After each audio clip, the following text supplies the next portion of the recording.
Welcome everyone, e learning গ্রুপে তোমাদের সবাইকে জানাই স্বাগত।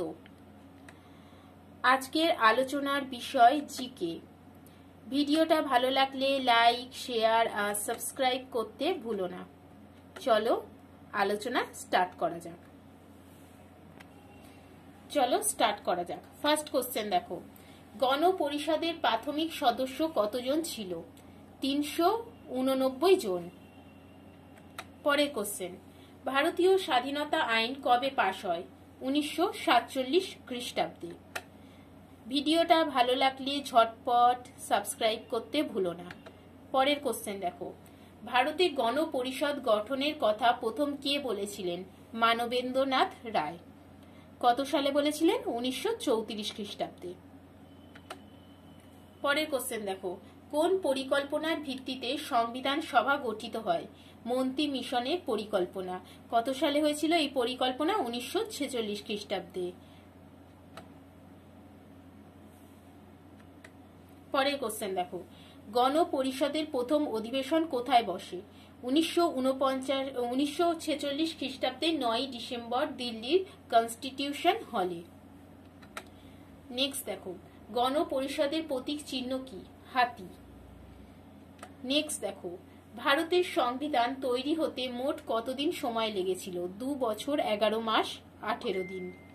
পরের কোশ্চেন দেখো, কোন পরিকল্পনার ভিত্তিতে ভারত বিভাগ হয়েছিল? মাউন্ট ব্যাটেনের প্ল্যান। 3 জুন এই প্ল্যান হয়েছিল বা 3 জুন প্ল্যান। নেক্সট দেখো, কোন ভারতীয় বিশিষ্ট রাজনীতিক ব্যক্তিত্ব গণপরিষদের সদস্য ছিলেন না? মহাত্মা গান্ধী।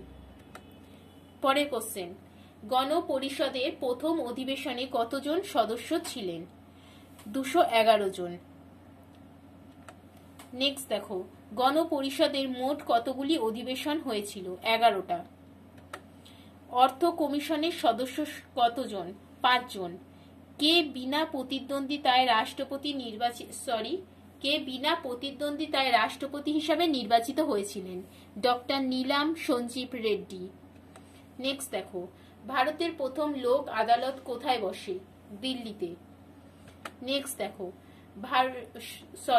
সংবিধানে বর্ণিত ভারতের নাগরিকত্ব হলো 1 নাগরিকত্ব। নেক্সট কোশ্চেন, ভারতের প্রথম লোক আদালত কোথায় বসে? দিল্লিতে। পরের কোশ্চেন, রাজ্যপালগণ কতদিন পদে অধিষ্ঠিত থাকতে পারেন? রাষ্ট্রপতির ইচ্ছা পর্যন্ত। নেক্সট দেখো, লোকসভার প্রথম অধ্যক্ষ কে ছিলেন? গণেশ বাসুদেব মাভালাঙ্কার।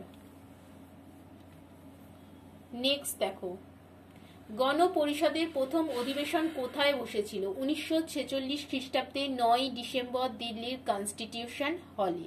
ভিডিওটা ভালো লাগলে ঝটপট লাইক, শেয়ার আর সাবস্ক্রাইব করতে ভুলো না।